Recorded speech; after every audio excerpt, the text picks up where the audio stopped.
رسول الله السلام عليك يا حبيبي يا نبي الله السلام عليك يا رسول وما أرسلناك إلا كافة للناس بشيرا ونذيرا ولكن أكثر الناس لا يعلمون.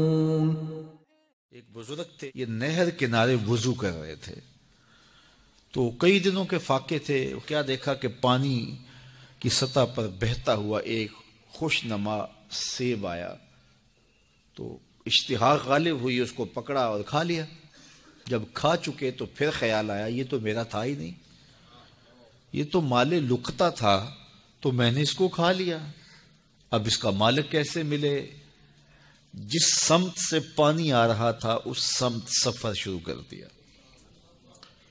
کئی دنوں کی مسافت کے بعد دیکھا کہ ایک باغ ہے جس کی شاخیں اس پانی کی طرف لٹک رہی ہیں. سمجھ گئے کہ یہیں سے گرا ہوگا اور میں نے کھا لیا. خیر باغ میں پہنچے، مالک سے ملے، کہا کہ یوں میں نے ایک سیب کھا لیا ہے اور میرا غالب گمان یہ ہے کہ اس باغ کا وہ سیب تھا، تو میں معافی مانگنے آیا ہوں، یا پھر بتائیں کہ اس کا ہرجانہ کیا ہوگا.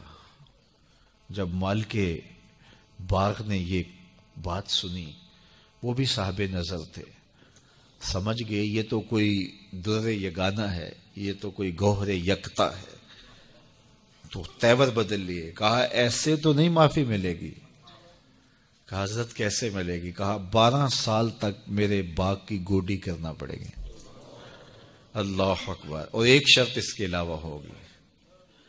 کہا ٹھیک ہے میری غلطی تو معاف ہو جائے گی نا. 12 سال تک باغ کی گوڈی کرتے رہے. ایک دن فرمانے لگے وہ صاحب باغ جو تھے کہ سیب توڑ کے لاؤ، مہمان آئے ہیں. تو وہ سیب توڑ کے لائے تو وہ کچے ہی تھے.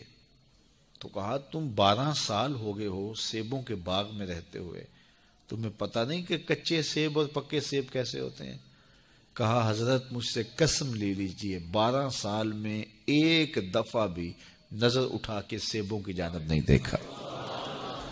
ایک سیب کھایا تھا، میں تو اس کی سزا بھگت رہا ہوں، میں تو گوڈی کرتا ہوں، اوپر کبھی نظر بھی میں نے نہیں اٹھائی.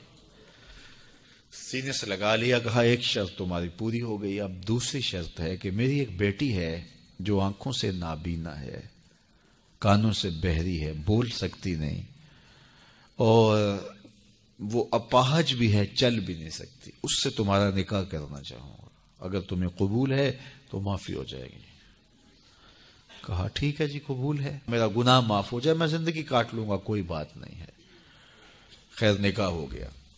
کہا کہ یہ کمرہ ہے، یہاں آپ کی زوجہ آپ کی منتظر ہے.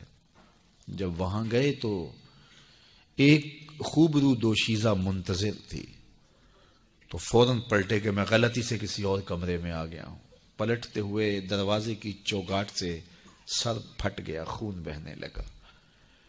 جب باہر آئے تو صحن میں پہنچے تو وہ بزرگ وہاں تھے. کہا کیا ہوا؟ کہ حضرت ایک غلطی کی سزا اتنی کاٹی، اب کہیں دوسری غلطی نہ ہو جائے. وہ تو کوئی اور ہے خاتون. کہا وہی تمہاری زوجہ ہے. تمہیں بتاؤں کہ وہ بہری کیوں ہے؟ آج تک اس نے غیر محرم کی آواز نہیں سنی. تمہیں بتاؤں کہ وہ بول کیوں نہیں سکتی؟ آج تک اس نے غیر محرم سے کلام نہیں کیا. اندھی اس طرح ہے، آج تک اس نے غیر محرم کو نہیں دیکھا. اور اپاہج اس طرح ہے، چل کے کبھی گھر کی دہلیز سے گئی نہیں ہے. تو اس خاتون کا جب نکاح ہوا اور پھر ان سے اللہ نے ان کو ایک بچہ دیا جس کا نام ہے الشیخ عبد القادر جیلانی. جب ماں باپ اس طرح کے ہوں تو بیٹے اس طرح کے ہی ہوتے ہیں. باپ کا لقمہ پاک اور ماں اپنی آبرو کی کیسی محافظہ.